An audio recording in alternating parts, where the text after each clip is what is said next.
पाकिस्तान तो बिल्कुल इंडिया के लिए तैयार बैठा हुआ है।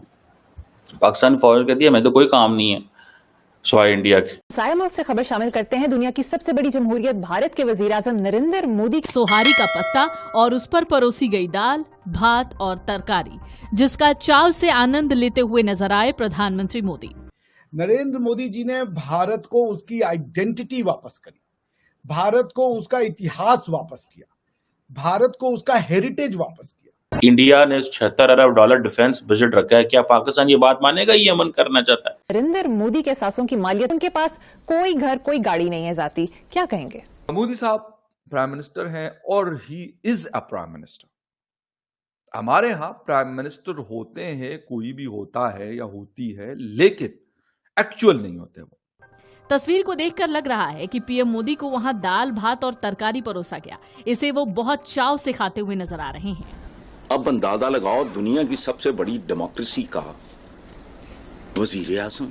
लेकिन आधुनिक भारत, ये जो प्री पोस्ट इंडिपेंडेंस का भारत है, इसमें किसी ने यदि हमारे हेरिटेज को रिवाइव करने का सोचा तो वो श्री नरेंद्र मोदी है। उन्होंने एक बड़ी इंपॉर्टेंट स्टेटमेंट दी है। उन्होंने कहा है कि भारतीय फौज को बिल्कुल तैयार रहना चाहिए फॉर एन अनएक्सपेक्टेड वॉर। बल्कि उनका जो इन्फ्लुएंस है वो अफ्रीका हो, यूरोप हो, अमेरिका हो या मिडिल ईस्ट हो, वहां पे पहले भी शायद था, लेकिन इतना ज्यादा नहीं था। अब बहुत ज्यादा हो चुका है। के बावजूद हमने देखा कि वो एक बड़े स्ट्रॉन्ग लीडर के तौर पे भारत की तरफ से आगे की तरफ बढ़ते हुए नजर आए। लेकिन अगर ओवरऑल हम बात करते हैं, उनकी इकोनॉमी की बात करते हैं, उनकी सिक्योरिटी की बात करते हैं, उनकी फॉरेन पॉलिसी की बात करते हैं, उसमें उनका कोई मैच ही नहीं है। मोदी जी ने क्रांति लाई भारत में।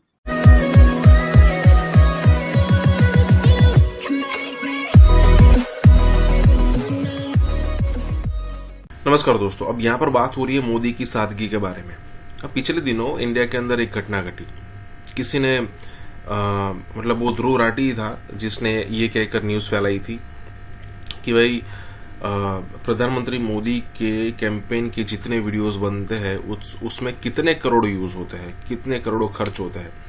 तो उसने पिछले दिनों एक वो योगा वाला एक वीडियो सामने लाया था और उसमें उसने कहा था कि भाई देखिए, इसके अगर योगा वाले वीडियो को देखें तो इतने करोड़ों का खर्च आता है। कुछ थाउजेंड्स करोड़ की बात की थी। उसके बाद आरटीआई फाइल की गई तो आरटीआई में जवाब दिया कि भाई उसका कोई खर्च नहीं होता है। पीएमओ का जो फोटोग्राफर होता है, पीएमओ का जो वीडियोग्राफर होता है, वही उस वीडियो को कैप्चर करता है और वही अपने हिसाब से उसको एडिट करता है और उसको फिर रिलीज कर दिया जाता है।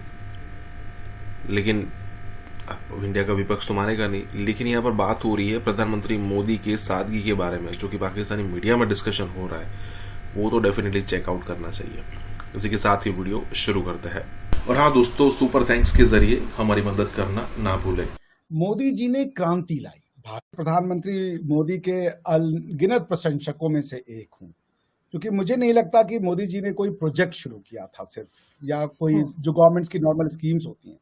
मोदी जी ने क्रांति लाई भारत में। और जब मैं मोदी जी की क्रांति की बात कर रहा हूं, मैं किसी और सरकारों की बुराई या कमियां नहीं बता रहा हूं, मैं अपनी दृष्टि से देखता हूं। जब से मुझे पॉलिटिक्स समझ में आई, मैं आज 42 साल का हूं, तो जब मैं 33 साल का था तो ये प्रधानमंत्री बने होंगे श्री नरेंद्र मोदी जी। लेकिन नरेंद्र मोदी जी ने भारत को दो चीजें दी। एक तो मैं ये मानता हूं कि freedom of speech and expression Bharat को देने का काम नरेंद्र मोदी जी ने किया। नरेंद्र मोदी जी के आने के बाद से दोनों तरफ के जो व्यू पॉइंट्स होने चाहिए एक टॉपिक को लेकर के, वो आने शुरू हुए। नरेंद्र मोदी जी ने भारत को उसकी आइडेंटिटी वापस करी, भारत को उसका इतिहास वापस किया, भारत को उसका हेरिटेज वापस किया।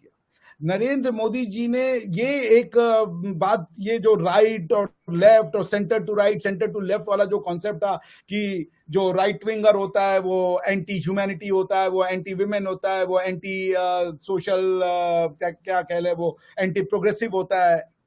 हमारे यहाँ पे जो लेफ्ट है, यानी कि हिंदुत्व की जो फिलॉसफी, वो बेसिकली लेफ्टिस्ट है।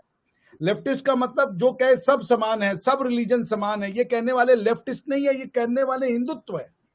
हिंदुत्व जो है वो सही में, अगर लेफ्ट की पॉलिसी है कि लेफ्ट का ये क्लेम है कि हम कहते हैं सब रिलीजन एक है, तो ये कौन कहता है? ये कहने वाला तो भारत है ना। भारत कहता है एकम सद बहुधा विप्राह वदंती, सर्वे संतु निरामया सर्वे संतु सुखिनः।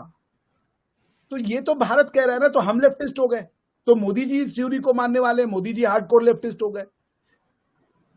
उसके बाद मोदी जी ने जो भारत में एक समय ये हो गया था कि हमारे यहाँ पे जो भारत की प्राचीन मंदिरों थी उनकी वो दुर्दशा थी कि वहां पे जो भक्तगण जाते थे वो अपनी श्रद्धा से उस गंदगी में वो अपने आराध्य की पूजा करते थे। किसी ने भी पोस्ट इंडिपेंडेंस ये नहीं सोचा कि इनका रिवाइवल किया जाए, क्योंकि इनको तोड़ने वाले तो बहुत आए, बनाने वाला एक नहीं खड़ा हुआ। हालांकि हमारी जो जैसे देवी अहिल्या हो गई, जब भी कोई मंदिर तोड़ा गया हमारे यहाँ कोई ना कोई राजा आकर के 10-15 साल के अंदर ही उसका निर्माण कराया।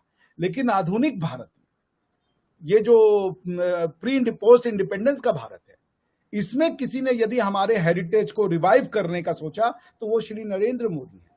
क्यों हम अपने मंदिरों को रिवाइव ना करें? क्या मंदिर होना अपने आप में अपराध है? क्या मंदिरों में जाने वाले लोग अपराधी हैं? मंदिर में आस्था रखने वाला लोग वो अपराधी हैं? तो अगर कोई मंदिर का जीर्णोद्धार कर रहा है तो अगर भारत की गवर्नमेंट नहीं करेगी तो कौन करेगी? गवर्नमेंट का काम क्या होता है? गवर्नमेंट का काम खाली नौकरी देना होता है।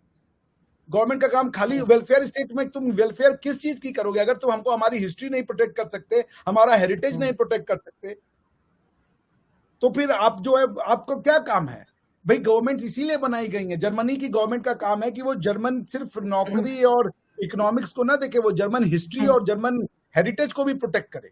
पाकिस्तान की गवर्नमेंट का भी काम है कि वो पाकिस्तान की हेरिटेज और उसको भी प्रोटेक्ट करे, बिकॉज हम तो नॉर्मल आदमी हैं, हम तो डे टू डे नौकरी करते हैं, हम कहां से अपनी हेरिटेज को प्रोटेक्ट कर पाएंगे? मोदी जी ने भारत के हेरिटेज को न सिर्फ प्रोटेक्ट किया, रिवाइव किया, ग्लोरीफाई किया। हमें गर्व होता है अपने, हमारे पूर्वज ने मंदिर बनाए तो हम उस पर शर्मा जाए? क्यों शर्माए हम? क्योंकि इन मंदिरों में सिर्फ पूजा पाठ नहीं किया, जैसा कि हमको इन लोगों ने सिखा दिया। इन मंदिरों से ऋषि मुनि निकले हैं और ऋषि मुनि का नाम है साइंटिस्ट।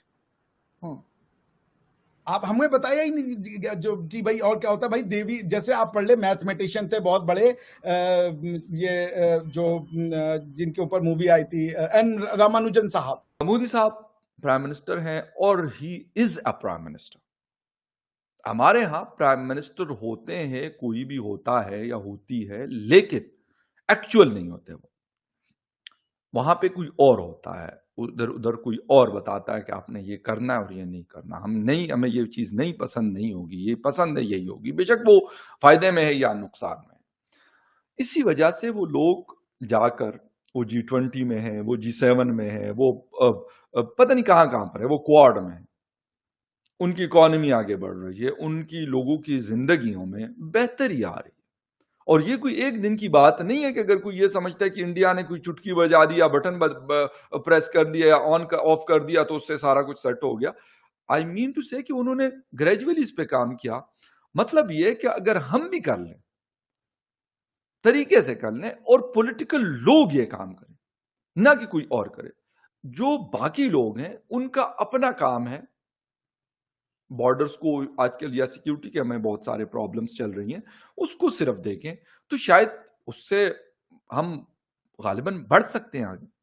फिर हमारे ऊपर भी हो सकता है इंडिया का कोई प्रोग्राम करे कि नहीं जी पाकिस्तान की ये वाली चीज जो है ना उन्होंने अच्छी की, इसलिए इनकी इकोनॉमी अच्छी हो गई, पॉलिटिकल स्टेबिलिटी है, लोग ट्रस्ट करते हैं, वहां पर लोग आते हैं, खुश होते हैं, वहां इन्वेस्टमेंट करना चाहते हैं।